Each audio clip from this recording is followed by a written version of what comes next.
जय हिंद फ्रेंड्स, मैं नयन प्रताप एक बार फिर से आप सभी को आपके इस चैनल पे तहे दिल से स्वागत करता हूं। तो दोस्तों, आज की इस वीडियो में क्या खास होने वाली है? तो आज की ये जो वीडियो है इसमें खास ये होने वाली है कि आज भी हम पिछले कई क्लासों की तरह आज की भी इस क्लास में हम प्रकाश के अपवर्तन के बारे में पढ़ेंगे और प्रकाश के अपवर्तन से संबंधित कुछ पॉइंट्स को समझेंगे जो कि वर्ग 10 के बच्चों से संबंधित है। अर्थात आपको दिखाई भी दे रहा होगा, जो बच्चे वर्ग 10 में पढ़ने वाले हैं और जिनका सेशन 2024-25 होगा, अर्थात जिनका एग्जाम 2025 में होने वाला है, उन बच्चों के लिए ये आज की ये जो चैप्टर है भौतिकी में, जिसका नाम है प्रकाश का अपवर्तन, ये चैप्टर हम लोग आज पढ़ेंगे। ठीक है, और इसमें हम लोग पीछे 4 क्लास हम लोग पढ़ चुके हैं, आज ये हमारी 5वीं क्लास है। और पीछे के 4 क्लास में हम बहुत सारी चीजों के बारे में जाने हैं, जैसे अपवर्तन क्या होता है, जैसे हम पढ़े हैं कि सघन माध्यम क्या होता है, विरल माध्यम क्या होता है, फिर हम पढ़े हैं कि अपवर्तनांक क्या होती है, फिर हम पढ़े हैं कि अपवर्तन के नियम कौन कौन से हैं, स्नेल का नियम क्या है। आज की इस क्लास में हम क्या पढ़ेंगे? अपेक्षिक अपवर्तनांक इसके पीछे वाले क्लास में पढ़े थे, तो आज की इस क्लास में पढ़ेंगे हम लेटरल डिस्प्लेसमेंट। क्या पढ़ेंगे? लेटरल डिस्प्लेसमेंट, जिसको हम कहते हैं पार्श्विक विस्थापन। पहला हमारा टॉपिक क्या होगा? पार्श्विक विस्थापन। फिर हम पढ़ेंगे कि प्रकाश के अपवर्तन के उदाहरण पढ़ेंगे और फिर उसके आगे हम बढ़ जाएंगे आज की इस क्लास में प्रिज्म की ओर बढ़ जाएंगे, और प्रिज्म के बाद हम देखेंगे नेक्स्ट टॉपिक लेंस की ओर मूव करेंगे। ठीक है, मुश्किल से 4 क्लास में ये आपका चैप्टर फिनिश हो जाएगा। ठीक है, तो इसलिए कहना चाहेंगे कि यदि आप अपने इस चैनल पे नए हैं तो प्लीज इस चैनल को सब्सक्राइब कर ले और दोस्तों के साथ शेयर करना ना भूलें। ठीक है, ध्यान दीजिए। तो चलिए शुरू करते हैं। अब हमारे पास जो हमारा टॉपिक है, उस टॉपिक का क्या नाम है भाई? उस टॉपिक का नाम है पार्श्विक विस्थापन। क्या है? पार्श्विक विस्थापन। टॉपिक का क्या नाम है भाई? पार्श्विक विस्थापन, इंग्लिश में LATERAL, lateral displacement. Lateral displacement ये हम पढ़ेंगे, हमारा टॉपिक है। और लेटरल डिस्प्लेसमेंट को पढ़ने के बाद हम क्या पढ़ेंगे भाई? इसके बाद हम पढ़ेंगे प्रकाश के अपवर्तन के उपयोग। ठीक है, और अपवर्तन के उपयोग पढ़ने के बाद हम मूव कर जाएंगे किस ओर? तो हम मूव कर जाएंगे भाई प्रिज्म की ओर। किसकी ओर मूव करेंगे? प्रिज्म की ओर। तो चलिए देखते हैं। देखिए क्या होता है भाई, पार्श्विक विस्थापन क्या होता है। तो देखिए, प्रकाश का अपवर्तन, प्रकाश का जो अपवर्तन है, इस अपवर्तन को यदि हम देखें तो आप जानते हैं कि अपवर्तन के लिए हमें माध्यम चाहिए। क्या चाहिए? माध्यम। कम से कम कितना? 2 माध्यम। अब जब प्रकाश की किरण जो है ना, एक माध्यम से 2 माध्यम में जाती है, तो पढ़े हैं कि या तो वह अभिलंब के पास झुकेगी दूसरे माध्यम में जाने के बाद, या तो वह अभिलंब से दूर हटेगी। ये चीज तो पढ़ चुके हैं। अब इस क्लास में हम उसी चीज को हम कांच में देखेंगे। किस में देखेंगे? कांच में। और जो कांच में जो हम देखेंगे अपवर्तन की घटना ना, तो उसे हम कांच का स्लैब कहेंगे, और उस स्लैब में हम अपवर्तन की घटना देखेंगे। तो देखो भाई, होता क्या है कि यदि ये अपने पास कोई कांच का स्लैब है, यदि ये अपने पास कोई कांच का स्लैब है, तो होता क्या है कि इस स्लैब में जब भी कोई प्रकाश की किरण आपतित होती है, तो ये रही आपतित किरण, आपतित किरण यहां पर डाल दिए अभिलंब, और ये हमारी किरण जो है जानी चाहिए थी इस रास्ते, लेकिन इस बार क्या हो गई? वो अभिलंब की ओर झुक गई। कहां झुकेगी? अभिलंब की ओर। फिर यहां पर हम पॉइंट दिए, अभिलंब दिए, जाना चाहिए था इस रास्ते, जाना चाहिए था, लेकिन इस बार क्या हो गई? इस बार किरण हमारी ऐसे निकल गई। ठीक है, ऐसे निकल गई। अब देखो भाई क्या है, जरा सा पॉइंट को समझना जरूरी है। ठीक है, ये जो किरण हमारी आ रही है, इसको क्या बोलेंगे भाई? इसको बोलेंगे आपतित किरण, इंसिडेंट रे बोलेंगे। ये जो किरण अपने पथ से विचलित हुई है, इसको बोलेंगे भाई अपवर्तित किरण। क्या बोलेंगे भाई? अपवर्तित किरण। इसको क्या बोलेंगे भाई? अपवर्तित किरण। इसको क्या बोलेंगे? अपवर्तित किरण। क्या है? अपवर्तित किरण। और ये जो किरण निकल गई ना, इसको बोलेंगे निर्गत किरण। इसको क्या बोलेंगे भाई? निर्गत किरण। तो इसकी खास बात क्या है? जो हमारा पॉइंट है, उस पॉइंट को हम देखें तो हमारे पास जो पॉइंट है वह पॉइंट ये कह रहा है भाई कि यदि हम ये थोड़ा सा इसको मिटा रहे हैं, यदि हम इस वाले किरण को, जो निर्गत किरण है, इसको पीछे की ओर बढ़ाएं और ये जो आपतित किरण है इसको आगे की ओर बढ़ाएं। ध्यान से हम क्या बोल रहे हैं, ये जो हमारे पास आपतित किरण है इसको आगे की ओर बढ़ाएं, ठीक है। इसको हम क्या कर रहे हैं भाई, इसको हम आगे की ओर बढ़ा रहे हैं, ठीक है। और ये जो हमारे पास जो निर्गत किरण है इसको हम पीछे की ओर बढ़ाएं। तो आपको एक चीज दिखाई दे रहा होगा, यहां पर फिगर थोड़ा सा सटीक नहीं बना है हमसे, ठीक है, लेकिन समझ लेंगे। तो आपको ये देखने को मिलेगा भाई कि ये जो दोनों किरण है ना, ये जो दोनों किरणें हैं, आपतित किरण और निर्गत किरण, देख लो, इसको थोड़ा सा और हम सटीक बना दे। ये जो हमारे पास आपतित किरण है और जो निर्गत किरण है,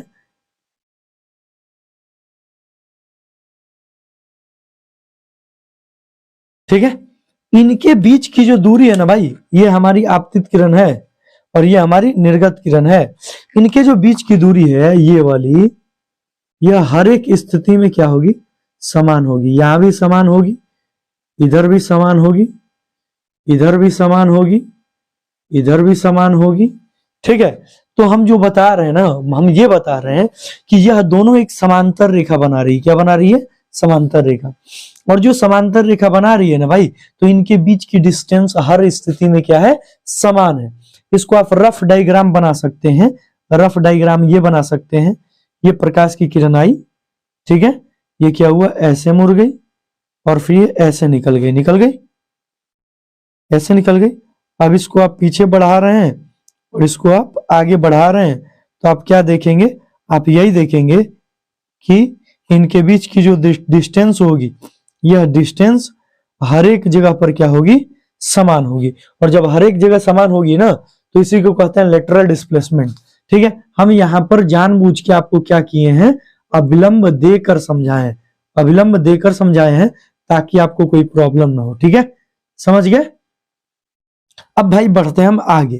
तो इसकी परिभाषा कैसे लिखेंगे, तो परिभाषा में लिखेंगे कि जब कोई प्रकाश की किरण जब कोई प्रकाश की किरण निर्वात से या हवा से कांच में प्रवेश करती है, तो कांच में प्रवेश करने के बाद वह अपने वास्तविक पथ से, जो इसका वास्तविक पथ है, इस पथ से विचलित हो जाती है, तथा जब वह किरण कांच से वापस हवा में निकलती है, भाई देखो यहां पर क्या है, हवा है, ये क्या है भाई, ये है कांच का स्लैब है, ये क्या है, कांच का स्लैब है, कांच का स्लैब है। और दूसरी बात भाई, स्लैब के बाद ये हमारे पास फिर क्या हो गया, हवा। तो प्रकाश की किरण हवा से कांच के स्लैब में और फिर वापस कहां निकल रही है, हवा में।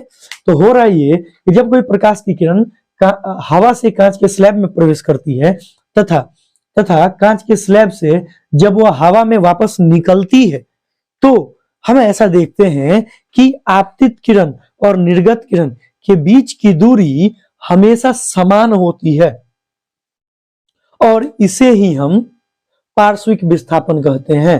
इसे ही क्या कहते हैं, पार्श्विक विस्थापन कहते हैं। तो समांतर रूप से विस्थापित होना, यही पार्श्विक विस्थापन कहलाता है। समांतर रूप मतलब समझते हैं, जैसे हमारे समांतर जो भी चीज होगी वो सामने होगी, ये समांतर हो गया। जैसे ये दोनों हमारे हाथ क्या हो गए, एक दूसरे के समांतर हो गए। तो प्रकाश की किरण जो है इस रेखा पर आ रही थी और इस रेखा पर चली गई, देख लो, आ रही थी इस रेखा पर आ रही थी, लेकिन वापस से चली गई किस रेखा पर, इस रेखा पर। तो ये एक दूसरे के समांतर नहीं हो गई, देख लो, ये इस रेखा पर आ रही थी, इस पर, और वो कहां चली गई, इस पर चली गई। मतलब क्या हो गई, यहां से विस्थापित हो गई इस पर। और विस्थापन आप जानते हैं शॉर्टेस्ट डिस्टेंस होता है, ठीक है, प्रारंभिक स्थिति और अंतिम स्थिति के बीच की न्यूनतम दूरी होती है, ठीक है। तो चलिए अब हम परिभाषा लिखते हैं, और परिभाषा इसका हम दो प्रकार से लिखेंगे। क्या होगा परिभाषा, पहला हम कहेंगे कि जब कोई प्रकाश की किरण, जब कोई प्रकाश की किरण, क्या बोलेंगे भाई, जब कोई प्रकाश की किरण, जब कोई प्रकाश की किरण कहां से कहां भाई, हवा से कांच के स्लैब में, कांच के स्लैब में स्लैब में प्रवेश करती है तथा कांच के स्लैब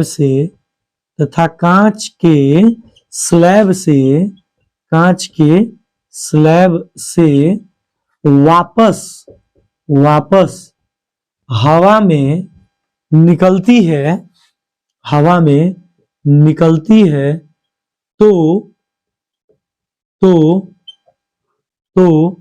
आपतित किरण तथा निर्गत किरण, तो क्या है भाई, तो आपतित किरण तथा निर्गत किरण के बीच की दूरी निर्गत किरण के बीच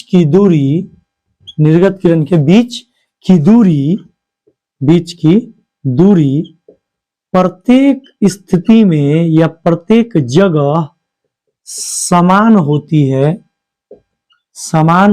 है जिसे पार्श्विक विस्थापन कहते हैं। जिसे क्या कहते हैं भाई, पार्श्विक विस्थापन कहते हैं। ये उम्मीद करते हैं कितना समझ में आया होगा। ठीक है भाई, इसे हम क्या कहते हैं, पार्श्विक विस्थापन कहते हैं। ये हमारा हो गया लेटरल डिस्प्लेसमेंट। अब देखो भाई, इसको शॉर्ट में क्या लिख सकते हैं, या आप ये बोल सकते हैं आपतित किरण और निर्गत किरण के बीच की दूरी को पार्श्विक विस्थापन कहते हैं। या आप क्या कह सकते हैं भाई, या आप कह सकते हैं कि आपतित किरण, या आप क्या कह सकते हैं भाई, आपतित किरण तथा निर्गत किरण के बीच की दूरी को, निर्गत किरण के बीच की दूरी को क्या कहते हैं भाई, इनके बीच की दूरी को हम पार्श्विक विस्थापन कहते हैं। क्या कहते हैं, पार्श्विक विस्थापन कहते हैं। ये यहां तक आपको समझ में आया होगा, ऐसी हम उम्मीद रखते हैं आपसे। ठीक है, यहां तक आपको समझ में आया होगा। ठीक है, मानते हैं ये थोड़ा सा जटिल था, लेकिन आपको ये क्लियर हो गया पार्श्विक विस्थापन। अब नेक्स्ट टॉपिक की ओर बढ़े भाई, तो हमारा क्या है अगला टॉपिक, वो है अपवर्तन या प्रकाश के अपवर्तन के उदाहरण। हमारे पास टॉपिक क्या है भाई, प्रकाश के अपवर्तन के उदाहरण। ठीक है, तो प्रकाश के अपवर्तन के उदाहरण को समझते हैं भाई, कि प्रकाश के अपवर्तन के उदाहरण क्या क्या होते हैं। तो देखो भाई, प्रकाश के अपवर्तन के यदि उदाहरण को समझना है तो हम आपको नॉर्मली भाई ये बताते हैं कि देखिए, जो चीज झूठी हो, मतलब झूठी घटना हमें जो दिखाई देना भाई, वो होता है अपवर्तन का उदाहरण। जैसे हम एग्जाम्पल देते हैं, जैसे कोई पानी में सिक्का रख देते हैं तो वो सिक्का क्या लगता है कि ऊपर उठा हुआ है। या फिर क्या होती है कि नदी जो है या जो तालाब जो है, उसकी जो गहराई होती है वो कम हमें मालूम होती है साफ पानी रहे तो, लेकिन जैसे ही आप अंदर जाते हैं तो क्या होती है, गहराई बढ़ जाती है, और बढ़ती नहीं है, वास्तव में वो गहरा होता ही है, लेकिन प्रकाश के अपवर्तन के कारण वो गहरी मालूम ही नहीं पड़ती है। फिर जो ग्लास है, ग्लास में जो पेंसिल रख देते हैं वह पेंसिल टेढ़ी दिखाई देती है, या किसी बाल्टी में छड़ी रख देते हैं तो छड़ी लगता है कि टेढ़ी है। या फिर आप कह सकते हैं, इसके अलावा आप एग्जाम्पल क्या दे सकते हैं कि पानी में जो मछली होती है वह अपनी वास्तविक स्थिति से ऊपर उठी हुई दिखाई देती है। ऐसा लगता है कि मछली ऊपर है लेकिन वो अंदर की ओर होती है। ठीक है, ये बात ध्यान रखेंगे। इसके अलावा चलिए अब हम देखते हैं, एग्जाम्पल को समझते चलते हैं कि क्या क्या इसका एग्जाम्पल बनता है। तो देखिए, हमारा पहला एग्जाम्पल क्या बन रहा है, पहला एग्जाम्पल ये बन रहा है कि पानी में रखा हुआ सिक्का, माफ कीजिए, शीशा बोल रहे हैं हम, सिक्का होगा, सिक्का ऊपर उठा हुआ प्रतीत होना। अब समझते हैं भाई, होता क्या है ना कि ये अगर अपने पास कोई कटोरी है, इसको थोड़ा सा और बड़ा बनाना पड़ेगा नीचे। ये अगर अपने पास कोई कटोरी है और इस कटोरी में, याद रखेंगे कि इस कटोरी में यदि पानी भरा हो, क्या भरा हो, पानी हो, क्या हो, पानी हो, क्या है इसमें भाई, जल है। और यहां पर कोई सिक्का है, यहां पर क्या है, कोई सिक्का है, ठीक है, ये कोई सिक्का है, ये क्या है भाई, कोई सिक्का है। अब होगा क्या कि जैसे ही आप यहां पर अपनी आंखों से यदि आप इसको देखना चाहेंगे ना, तो होगा ये कि ये कब हमें दिखाई देगा भाई, ये हमें तब दिखाई देगा कि जब यहां से कोई प्रकाश की किरण निकले, ये और ये प्रकाश की किरण निकल रही है, ध्यान से देखना, यहां पर आप अभिलंब डालेंगे और यहां पर भी अभिलंब आप डालेंगे, लेकिन ये किरण को जाना चाहिए था इस रास्ते, इसको भी जाना चाहिए था इस रास्ते, लेकिन ये क्या हो जाएगी, ये किरण जो है, ध्यान से देखना, ये किरण जो है, यह किरण, ये पहले अंदर तो पानी है, बाहर क्या है, हवा है, अंदर क्या है भाई, अंदर है जल और बाहर क्या है, हवा। अब ये किरण क्या होगी ना भाई, ये किरण ऐसे मुड़ जाएगी, ऐसे मुड़ जाएगी, और ये किरण भी ऐसे मुड़ जाएगी, ये किरण भी ऐसे मुड़ जाएगी। और यहां पर क्या होगा, यहां पर कोई व्यक्ति जो है वह देख रहा होगा, यहां पर कोई व्यक्ति जो है वो क्या कर रहा होगा, देख रहा होगा। तो यहां से होगा ये भाई, ये जो सिक्का है ना, यह सिक्का हमें, ध्यान देना, इसको अब हम ब्लू वाले से दिखा रहे हैं, तो ये जो सिक्का है हमें, यह सिक्का, ये रेखा चलेगी, ये रेखा चलेगी, और ये हमें सिक्का यहां दिखाई देगा, ठीक है, ये सिक्का हमें कहां दिखाई देगा, यहां दिखाई देगा। तो देखिए सिक्का कहां है, ऐसे नीचे तल में है, लेकिन ये सिक्का कहां दिखाई दे रहा है, ऊपर उठा हुआ दिखाई दे रहा है, कहां दिखाई दे रहा है, ऊपर उठा हुआ। तो ये हमारे पास पहला कॉन्सेप्ट क्या हो गया, क्या हो गया कि पानी में रखा हुआ सिक्का ऊपर उठा हुआ प्रतीत होना। ये किसका एग्जाम्पल है भाई, ये एग्जाम्पल है आपको कि ये आपका एग्जाम्पल है अपवर्तन का, किसका एग्जाम्पल है, अपवर्तन का। दूसरा एग्जाम्पल क्या हो जाएगा भाई कि पानी में रखी हुई, पानी में रखी हुई छड़ी का मुड़ा हुआ दिखाई देना, मुड़ा हुआ दिखाई देना, मुड़ा हुआ दिखाई देना, ये हो जाएगा एग्जाम्पल। पानी में रखी हुई छड़ी का कैसा दिखाई देना, मुड़ा हुआ दिखाई देना। ये हम कह सकते हैं कि जो छड़ी होती है वो छड़ी हमारी कैसी दिखाई देती है, तो छड़ी हमें हमारी मुड़ी हुई दिखाई देती है, ये चीज ध्यान रखेंगे। अब सुनिए भाई, अब इस चीज को भी देख लेते हैं, थोड़ा सा इसको भी फिगर से देख लेते हैं।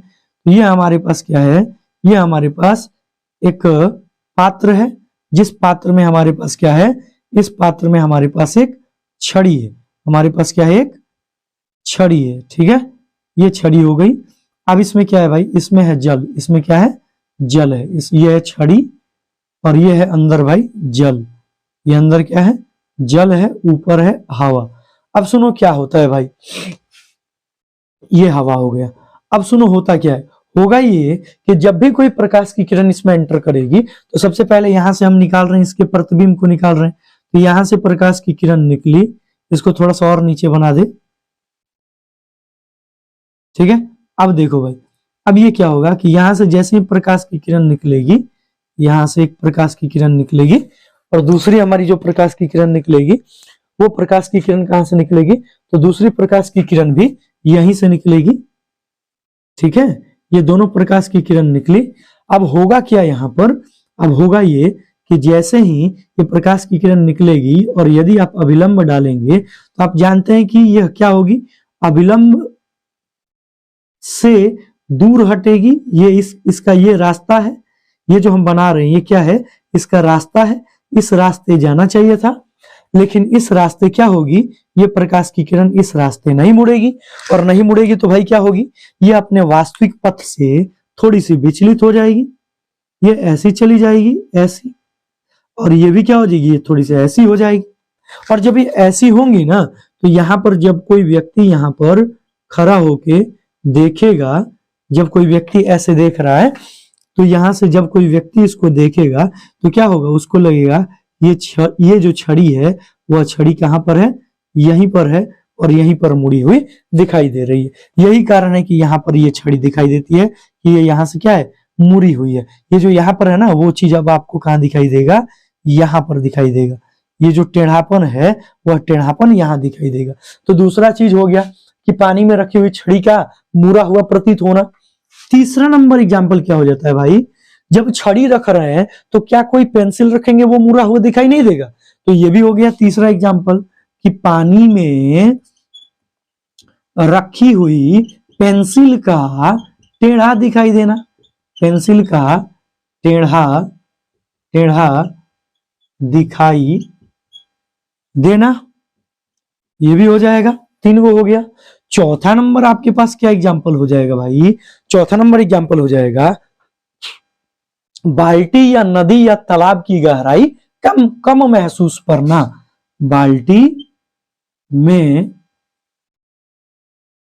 बाल्टी में जल होना चाहिए, ठीक है।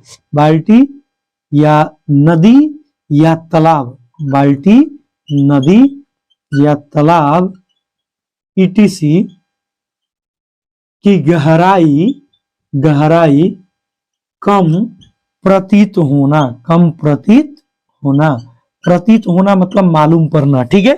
4 हो गए। 5वां नंबर एग्जाम्पल क्या होगा भाई, 5वां नंबर एग्जाम्पल हो जाएगा कि पानी में तैरती हुई मछली का अपने वास्तविक स्थिति से ऊपर उठा हुआ दिखाई देना। अगला क्या हो जाएगा, पानी में तैरती हुई मछली का, पानी में तैरती हुई मछली का अपने वास्तविक स्थिति से, अपने वास्तविक स्थिति से ऊपर उठा हुआ दिखाई देना। चलिए इसको भी समझ लेते हैं। तो देखिए हम इसको मिटा रहे हैं। देखिए भाई क्या है, यहां पर मान लेते हैं कि ये अपने पास क्या है, तालाब है। ये अपने पास क्या है, तालाब है। ये चीज समझते हैं, ठीक है। ये अपने पास तालाब है, यहाँ पर पेड़ पौधे हैं, ठीक है, इधर भी पेड़ पौधे हैं और ये अपने पास तालाब है, ठीक है। और हुआ क्या यहाँ पर कि ये कोई मछली जो है ना, ये कोई मछली यहाँ पर, ये मान लो कि ये यहाँ पर मछली है,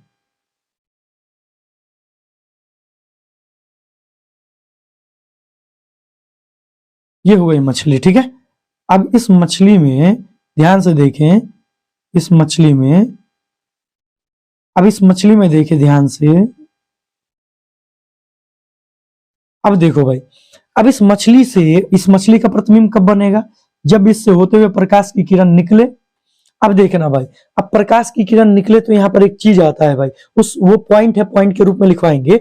ये देखिए, ये प्रकाश की किरण निकल रही है कैसे भाई, जैसे मान लो कि इधर हम किसी व्यक्ति को खड़ा करेंगे, इसलिए पेड़ को मिटा रहे हैं ताकि उस व्यक्ति को दिखाई दे। अब यहां से क्या होगा, ये मछली हमारी ऐसी है, यहां से ये प्रकाश की किरण निकलेगी, यहां से भी निकलेगी, ठीक है, यहां से भी निकलेगी, यहां से भी। अब हुआ क्या, हुआ ये कि यहां पर हम जैसे अभिलंब डाले, जैसे अभिलंब डाले तो प्रकाश की किरण को जाना चाहिए था इस रास्ते। प्रकाश की किरण हमारी कैसे जाएगी, इस रास्ते जाएगी, और ये भी हमारी कैसे जाएगी, इस रास्ते जाएगी। सॉरी, ये थोड़ा सा और तिरछे जाएगी, ऐसे जाएगी। लेकिन होगा क्या कि ये जो प्रकाश की किरण है ना, ये प्रकाश की किरण अपने वास्तविक पथ से विचलित हो जाएगी। अब विचलित होने का मतलब क्या है भाई, कि यह किरण जो है, अब ये जो है, ये जो आपके पास अभिलंब है, इससे दूर हटेगी, तो ये ऐसे निकल गई, ऐसे निकल गई। तो ये जो किरण है, इसको आप पीछे की ओर बढ़ाएं, पीछे, इसको यदि आप पीछे की ओर बढ़ाएं, ठीक है, और ये भी जो किरण है, ये आपको कैसे निकल गई, ऐसे निकल गई। इसको थोड़ा सा और अच्छे से कर दे। और मान लो कि यहां पर कोई आदमी खड़ा था और वो आदमी इसको देख रहा था, तो मान लीजिए कि उस आदमी की आंखें हैं, हम आंखों को बना रहे हैं, और आंखों को आप समझ लीजिए, ठीक है। यहां पर ये कोई व्यक्ति है, जो व्यक्ति इसको देख रहा है, देख रहा है। अब ये व्यक्ति अगर देख रहा है, ये व्यक्ति अगर देख रहा है, तो इसे यह मछली जो है ना, यह ऐसे ऐसे ऐसे ऐसे, यह मछली कहाँ दिखाई देगी, यह मछली उसको दिखाई देगी यहां पर, यहां पर। यह मछली उस व्यक्ति को कहां दिखाई देगी, यहां पर दिखाई देगी, ठीक है। ये मछली उसको यहां पर दिखाई देगी, ठीक है, ये ध्यान रखेंगे, ये मछली यहां पर दिखाई देगी। तो कहने का मतलब ये है कि ये जो मछली है ना, इसकी पोजीशन जो है थोड़ी सी और नीचे होगी, और ये मछली हमें कहाँ दिखाई देगी, ये मछली हमें और पहले दिखाई देगी, और कहाँ दिखाई देगी, ऊपर दिखाई देगी। तो ये इसकी वास्तविक स्थिति है। ये इसकी कौन सी स्थिति है भाई, वास्तविक स्थिति है। और ये कौन सी स्थिति है भाई, आभासी स्थिति है। कैसी स्थिति है, आभासी स्थिति है। ये हो गया 5 के बाद हमारे पास छठा नंबर क्या हो जाएगा भाई, तारों का टिमटिमाते हुए दिखाई देना। तो तारों का टिमटिमाते हुए दिखाई देना, तारों का टिमटिमाते हुए दिखाई देना, दिखाई देना, ये सारा एग्जाम्पल है किसका, अपवर्तन का। लेकिन भाई ध्यान देंगे, अगर आप तारों का टिमटिमाते हुए लिख रहे हैं ना, तो यहां पर ध्यान देना होगा। यदि आपके पास अपवर्तन लिखा है केवल तो सही है, लेकिन यदि अपवर्तन लिखा है उसके साथ साथ लिखा है वायुमंडलीय अपवर्तन, क्या लिखा है, वायुमंडलीय अपवर्तन, और एक जगह लिखा है क्या, अपवर्तन, तो याद रखेंगे कि आप अपवर्तन को टिक नहीं करेंगे, वायुमंडलीय अपवर्तन को टिक करेंगे। किसको टिक करेंगे, वायुमंडलीय अपवर्तन को। और यदि ये न रहे, ये क्या रहे, ये न रहे, तो आप अपवर्तन को टिक कर सकते हैं। इतना आपको समझ में आना चाहिए। ठीक उसी प्रकार जो होता है, छठे नंबर पॉइंट के बाद एक 7वां नंबर पॉइंट होता है क्या, कि सूर्योदय के पहले ही सूर्य का उग जाना या सूर्य का उगते हुए दिखाई देना, तथा सूर्यास्त के बाद भी सूर्य का उगते हुए दिखाई देना, सॉरी डूबते हुए दिखाई देना, वो हमारा किसके कारण होता है, अपवर्तन के कारण। यानी कि हम लिख सकते हैं कि सूर्योदय के पहले ही, सूर्योदय के पहले ही सूर्य का दिखाई देना, सूर्य का दिखाई देना। और दूसरा हम कह सकते हैं भाई 8 नंबर, सूर्यास्त के बाद भी, सूर्यास्त के बाद भी सूर्य का दिखाई देना। ये सारा आपको क्या होता है, ये सारा किसके एग्जाम्पल है भाई, ये सारे उदाहरण आपको प्रकाश के अपवर्तन के। तो एक बार रिकॉल कर लीजिए, पानी में रखी हुई, पहला क्या है, पानी में रखा हुआ सिक्का ऊपर उठा हुआ प्रतीत होता है। पानी में रखी हुई छड़ी का मुड़ा हुआ दिखाई देना। तीसरा, पानी में रखी हुई पेंसिल जो है उसकी टेढ़ी दिखाई देना। चौथा, बाल्टी, नदी, तालाब जो है उसकी गहराई जो है कम मालूम होना। पांचवा जो है, पानी में तैरती हुई मछली का अपने वास्तविक स्थिति से ऊपर उठा हुआ दिखाई देना। छठा जो है, तारों का टिमटिमाना, और सूर्योदय से पहले ही सूर्य का दिखाई देना, और सूर्यास्त के बाद भी सूर्य का दिखाई देना। भाई इसमें जो मेन पॉइंट है ना, वो ये है, ये दोनों सवाल पूछ देता है कि यदि पृथ्वी पर वायुमंडल न होती तो क्या होता, तो दिन और रात की अवधि घट जाती, क्योंकि वायुमंडल के कारण ही तो अपवर्तन हो रहा है। वायुमंडल के कारण ही क्या हो रहा है, अपवर्तन हो रहा है, वायुमंडलीय अपवर्तन बोले। अब इसमें क्या है, वायुमंडल के ही कारण अपवर्तन हो रहा है, तो सूर्य भगवान जो उगने से पहले ही दिख रहे हैं और जो डूबने के बाद भी दिख रहे हैं, तो मान लो कि कुछ भी मिनट का अंतर हुआ, तो उस अंतर के कारण दिन की अवधि घटेगी कि नहीं घटेगी, घट जाएगी। तो ये यहाँ पर सवाल बनता है। अच्छा, अगर वायुमंडल ना हो तो तारे क्या होंगे, नहीं टिमटिमाएंगे, ये कारण है। ठीक है, ये चीज है। और इसको आप जल्दी से स्क्रीनशॉट ले लें, जल्दी से ले लिए। तो चलिए, अब हमारा टॉपिक क्या है, अब हमारा टॉपिक है भाई प्रिज्म। अब हमारा टॉपिक क्या है भाई, प्रिज्म। अब हमारा टॉपिक क्या है, प्रिज्म है, PRISM। अब हमारा टॉपिक है प्रिज्म। लेकिन प्रिज्म को पढ़ने से पहले हम एक चीज लिखना चाहेंगे, आप इसको नोट में लिख लेंगे। क्या लिख देंगे, नोट में लिख लेंगे। ये नोट में ये लिखेंगे कि जब कोई प्रकाश की किरण, जब कोई प्रकाश की किरण, जब कोई प्रकाश की किरण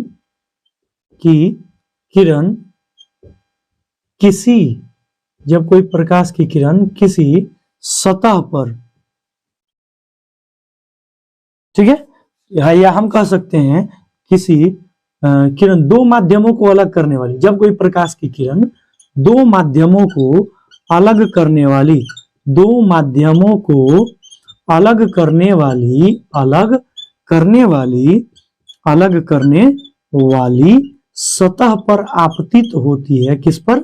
सतह पर आपतित होती है। सतह पर आपतित होती है। सतह पर, अब सतह पर भाई कैसे आपतित होती है? तो सतह पर लंबवत आपतित होती है। सतह पर लंबवत आपतित होती है। कैसे? लंबवत आपतित होती है। तो वह किरण वह किरण बिना अपवर्तित हुए, बिना अपवर्तित हुए सीधे निकल जाती है। बिना अपवर्तित हुए सीधे निकल जाती है। ये आपको याद कर लेना है, सीधे निकल जाती है। ये आपको याद कर लेना है। जैसे ये कोई मान लो कि ये सतह है, ऊपर है हवा, नीचे है कांच। नीचे क्या है? कांच है।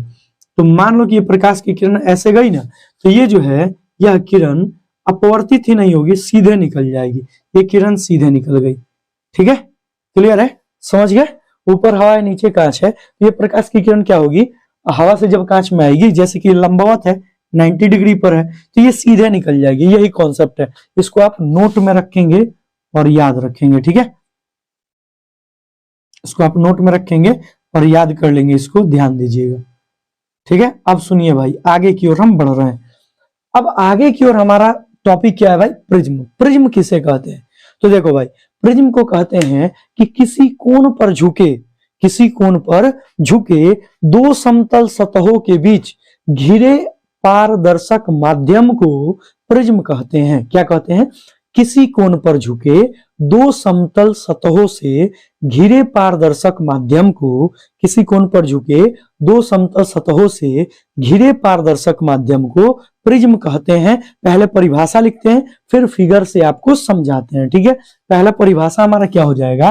परिभाषा हो जाएगा ये कि किसी कोण पर झुके, किसी कोण पर झुके, किसी कोण पर झुके दो समतल सतहों, दो समतल सतहों, दो समतल सतहों के बीच, दो समतल सतहों के बीच घिरे, के बीच घिरे, घिरे पारदर्शक माध्यम को, पारदर्शक माध्यम को क्या कहते हैं? पारदर्शक माध्यम को प्रिज्म कहते हैं। क्या कहते हैं भाई? प्रिज्म कहते हैं। अच्छा, इसमें सवाल पूछता है भाई कि प्रिज्म में टोटल कितने सरफेस होते हैं? उस सरफेस को हम देखेंगे। चलिए पहले हम एक प्रिज्म बनाते हैं और हम कॉपी की सहायता लेते हैं।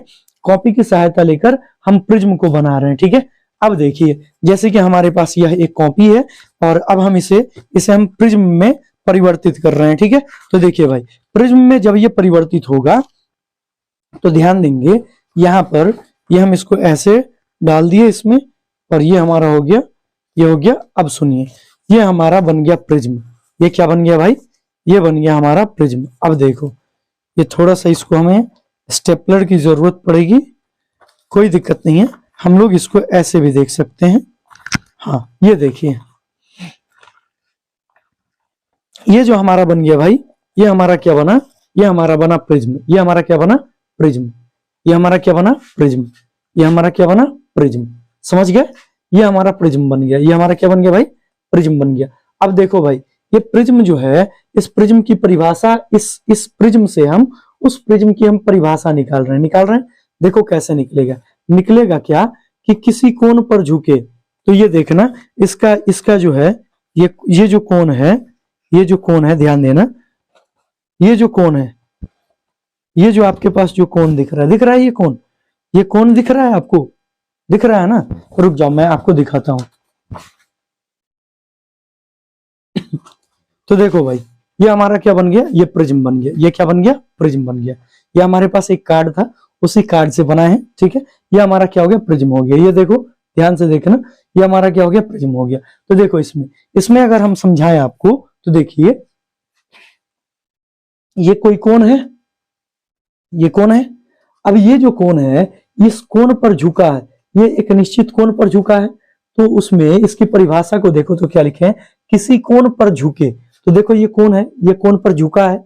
अच्छा, साथ साथ में दो समतल पृष्ठ। अब ये एक समतल पृष्ठ है, ये एक समतल पृष्ठ है। देख लो, समतल पृष्ठ और ये भी समतल पृष्ठ, ये समतल और ये भी समतल। ठीक है, ज्यादा तेजी से हम नहीं करेंगे। अब दो समतल पृष्ठ हो गए, इनके बीच ये घिरा पारदर्शक माध्यम होगा भाई, ये कांच की तरह होगा, इससे आर पार दिखाई देगा। ठीक है, तो ये पारदर्शक जो माध्यम होता है यही हमारा प्रिज्म कहलाता है। अब सुन लेना भाई, इसमें क्या है, अब जरूरी नहीं है आपका कि ये जो कोण है यही हो, ऐसा नहीं है। यह अगर हम इसको घुमा दें तो हमारा अब ये कोण ये हो जाएगा, ये वाला कोण हो जाएगा। अब यदि हम इसको भी घुमा दें, इसको भी घुमा दें, तो अब हमारा कोण ये वाला हो जाएगा।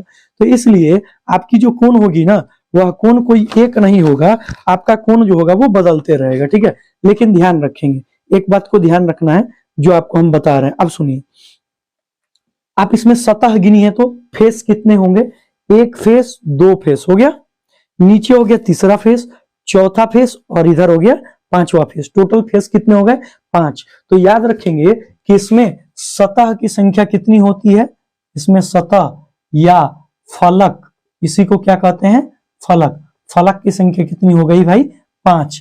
ठीक है, अब सुनो भाई, इसमें जो पॉइंट समझना है वो ये पॉइंट समझना है आपको कि ये जो कोण है ये क्या है, प्रिज्म का कोण है। ये क्या है, प्रिज्म का कोण है। ये क्या है, प्रिज्म का कोण है, चाहे ये कोण है चाहे ये कोण है।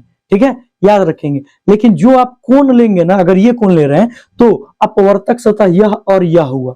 अगर आप ये कोण ले रहे हैं ना तो अपवर्तक सतह ये हुआ और ये हुआ। ठीक है, और अगर आप ये कोण ले रहे हैं तो अपवर्तक सतह ये हुआ और ये हुआ, यही अंतर है। ठीक है, तो आपको कोण के अनुसार लेना है। अब सुनिए, ध्यान दीजिए भाई, तो अब इस चीज में आपको क्या दिखाई दे रहा भाई कि इसमें सतह हो गए कितने, 5, 1 2 3 4 इधर और 5 उधर, 5 सतह हो गए।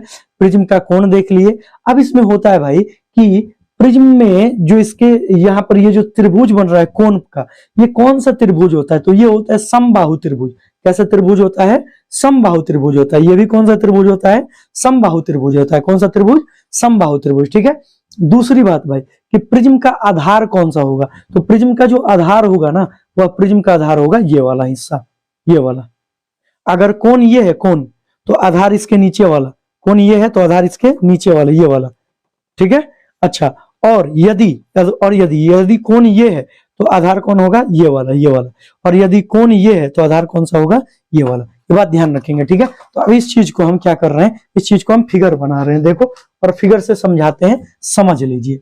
जैसे हम यहाँ पर एक त्रिभुज बना रहे हैं, ऐसा मानिएगा कि ये कौन सा त्रिभुज है, समबाहु त्रिभुज है। कौन सा त्रिभुज है, समबाहु त्रिभुज है। कैसा त्रिभुज है भाई, समबाहु त्रिभुज है, ये हम बना लिए। अब इसमें क्या करेंगे भाई, यहां पर हम इसको मिला लिए और फिर यहां से हम इसको इसी त्रिभुज की तरह हम लेंगे और इसको मिला देंगे, मिला दिए। अब सुनो भाई, यहां से क्या करेंगे, इसको हम ऐसे हम ले आएंगे,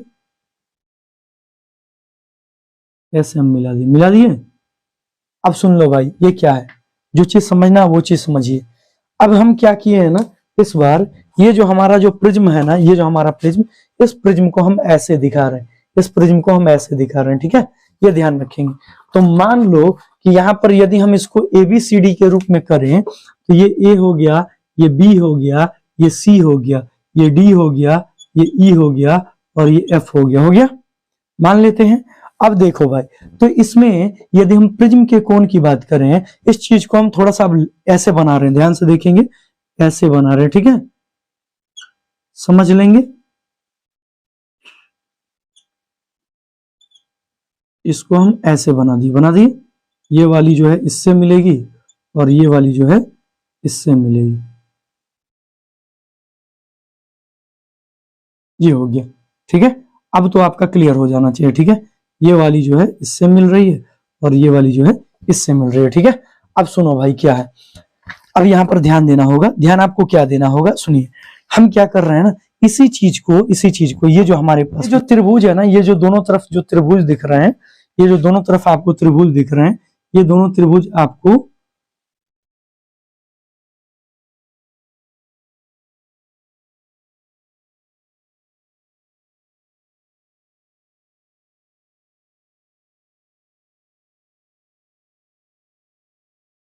ये जो आपको दोनों त्रिभुज दिख रहे हैं भाई, अब सुनो, चलो देखो समझो यहां से।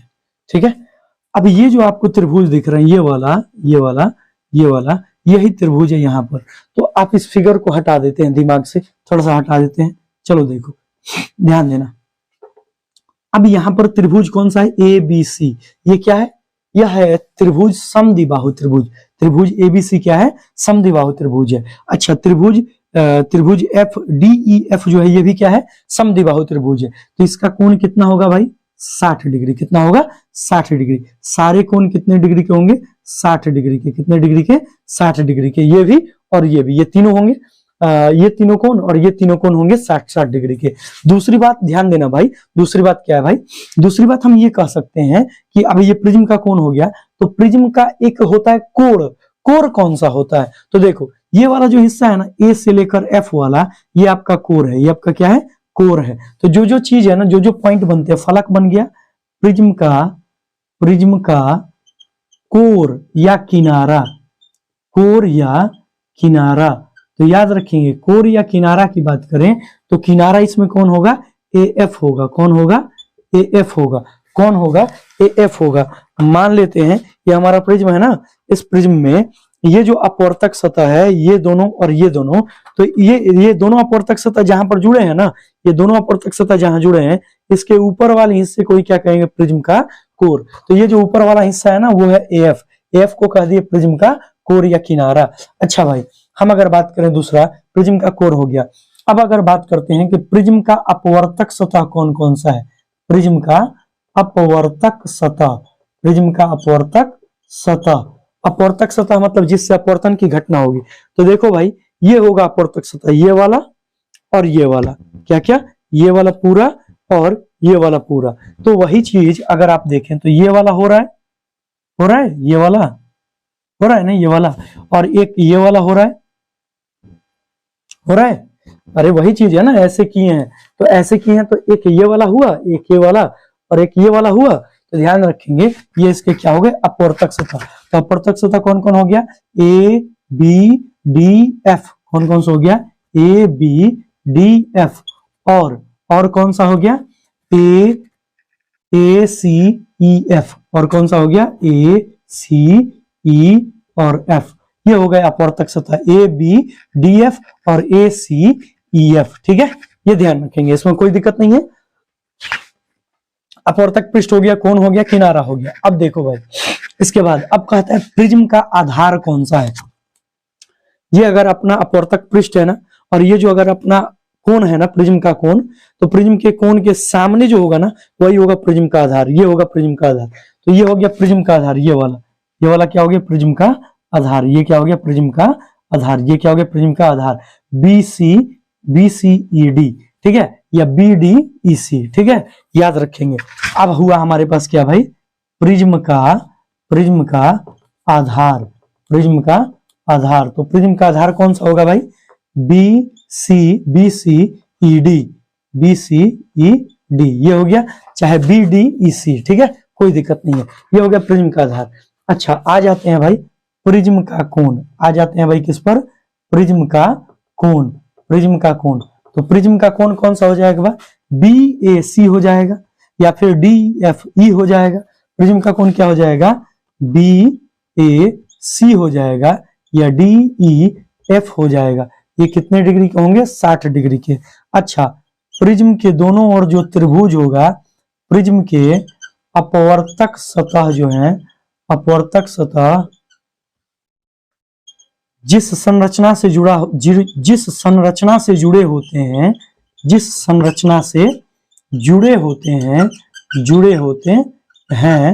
उस संरचना को क्या कहेंगे भाई? उस संरचना को क्या कहेंगे भाई? तो उस संरचना को क्या कहेंगे? त्रिभुज कहेंगे। क्या कहेंगे? त्रिभुज। और वो त्रिभुज कैसा होगा भाई? समबाहु त्रिभुज होगा। कैसा त्रिभुज? समबाहु। सभी भुजाएं उसके समान होंगी। अच्छा, प्रिज्म के कोण को ही याद रखेंगे, प्रिज्म के कोण को ही क्या इसी को बोलता है प्रिज्म का अपवर्तक कोण। प्रिज्म के कोण को ही क्या बोलते हैं? इसे बोलते हैं प्रिज्म का अपवर्तक कोण। क्या बोलते हैं? प्रिज्म का अपवर्तक कोण। अब एक बात भाई जो कि बहुत ही इंपॉर्टेंट है और पूछता है, कई बार पूछ चुका है, कई दफा पूछ चुका है कि प्रिज्म के, पूछता है कि प्रिज्म का मुख्य काट क्या होता है, तो अपवर्तक कोर के लंबवत जो तल द्वारा होता है, तल द्वारा प्रिज्म की काट एबीसी जो है, एबीसी को प्रिज्म का मुख्य काट कहेंगे। ठीक है। अब सुनो, ध्यान देना। आप मुख्य काट को समझ लिए, अब समझते हैं हम लोग किसके बारे में। अब समझते हैं, अपवर्तक कोण को देख लिए, अपवर्तक पृष्ठ को भी देख लिए, अपवर्तक कोर भी देख लिए। ठीक है। प्रिज्म का कोर जो है अपवर्तक कोर, इसको क्या बोलेंगे यहाँ पर, अपवर्तक कोर बोल सकते हैं। क्या बोल सकते हैं, अपवर्तक कोर बोल सकते हैं। अब देखो भाई क्या है, अब यहाँ पर क्या है, अब है आपके पास एक पॉइंट जो कि इंपॉर्टेंट है, जिसको कहते हैं विचलन कोण। क्या कहते हैं, विचलन कोण, angle of deviation, angle of DEVIATION, angle of deviation क्या होता है। परिभाषा दी जाती है कि प्रिज्म के परिभाषा क्या दी जाती है कि आपतित किरण और निर्गत किरण के बीच के कोण को क्या कहते हैं भाई, आपतित किरण, आपतित किरण तथा निर्गत किरण के बीच के, आपतित किरण तथा निर्गत किरण के बीच के कोण को क्या कहते हैं, के बीच के कोण को हम क्या कहते हैं, विचलन कोण कहते हैं। अब सुनिए, ध्यान दीजिएगा, विचलन कोण कहते हैं, ध्यान देना है भाई।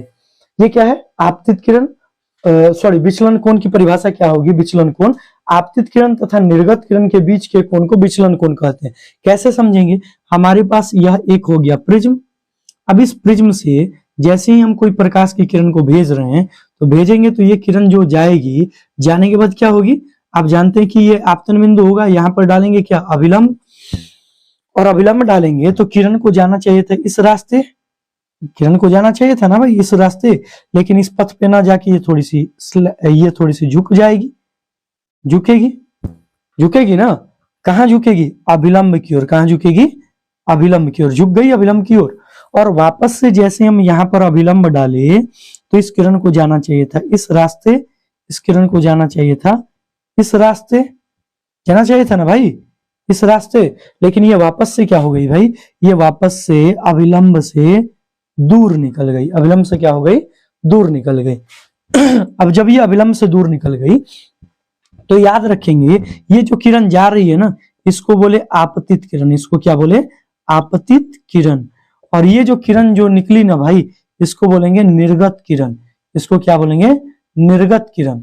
और ये जो किरण है ना भाई, इसको हम थोड़ा सा मिटा दें यहाँ पर, इसको हम क्या बोलेंगे, इसको बोलेंगे हम अपवर्तित किरण। क्या बोलेंगे, अपवर्तित किरण। अब देखना भाई इसमें क्या होगा, अब होगा ये कि यदि आप आपतित किरण को आगे बढ़ाएं, आपतित किरण को हम ब्लैक वाले से आगे बढ़ा रहे हैं, अच्छा, और यदि आप निर्गत किरण को ऐसे पीछे बढ़ाएं, निर्गत किरण को ऐसे पीछे बढ़ाएं, तो हम क्या बोले हैं, आपतित किरण और निर्गत किरण के बीच के कोण को, तो क्या आप इस वाले एंगल को बोलेंगे विचलन कोण, नहीं, आप इसको नहीं बोलेंगे। यदि ये किरण जो है, ये देखिए, ये किरण जाती तो इसका एक्चुअल पाथ कौन सा होता है, इसका एक्चुअल पाथ ये होता, ये होता है इसका एक्चुअल पाथ। लेकिन यह एक्चुअल पाथ से देखिए कहां चली गई है, यहां पर निकल गई है, यहां पर निकली है। ये एक्चुअल पाथ से, ये जो इसका एक्चुअल पाथ है, वास्तविक जो इसका रास्ता है, यहां से ये क्या हो गई है, ये निकली है। तो यहां पर ये ना इतना विचलित हुई है, अब इतना जो विचलित हुई है ना, इसको कहेंगे विचलन कोण, इसको क्या कहेंगे, विचलन कोण। तो यहां पर आपका जो विचलन कोण बना, यह विचलन कोण ये वाला अंदर वाला नहीं बना, ये वाला बना, ये वाला, क्लियर है। तो आपको हम एक फिगर से समझा सकते हैं, छोटा सा फिगर बना के, ये हो गया, ये किरण जा रही है, ये किरण थोड़ा सा और हम बनाएंगे टेढ़ा, ये किरण गई, ठीक है। अब इस किरण को ऐसे निकल जाना चाहिए था ये, लेकिन ऐसे मुड़ गई, ठीक है। और ये वापस ये किरण ऐसे निकल गई, ठीक है। और यहां से ये जब किरण ऐसे निकली, थोड़ा सा और इसको टेढ़ा करना पड़ेगा, थोड़ा सा और टेढ़ा करेंगे ताकि फिगर स्पष्ट आए। तो देखिए आप क्या बता सकते हैं, ये किरण ऐसे गई, ऐसे गई, ठीक है, और ये ऐसे निकली, और ये किरण थोड़ी सी झुक गई, और ये किरण ऐसे निकल गई, ठीक है।